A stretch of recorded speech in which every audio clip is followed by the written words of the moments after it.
হাতে কি সময় খুব অল্প? তাহলে ঝট করে শুনে নিন আজকের এই টলিউডের লেটেস্ট গল্প। রিয়াঞ্জের পর্দা ফাঁস করে দিল আলো আজ বাড়ির সকলের সামনে।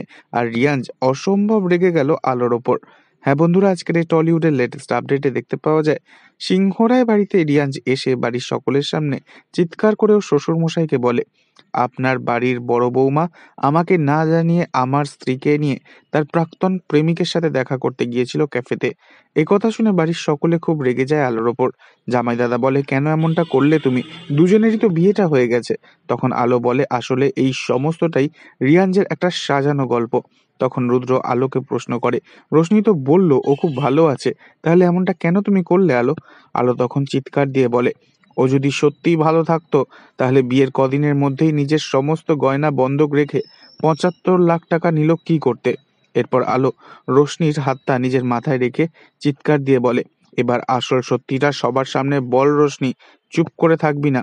একথা শুনে ঘাবড়ে যায় রোশনি আর রিয়াঞ্জের মুখের দিকে ঘাবড়ে গিয়ে তাকায়। তো এই ছিল আজকের এই টলিউডের লেটেস্ট আপডেট। নেক্সট আপডেটের জন্য অবশ্যই সাবস্ক্রাইব করে রাখবেন। ধন্যবাদ।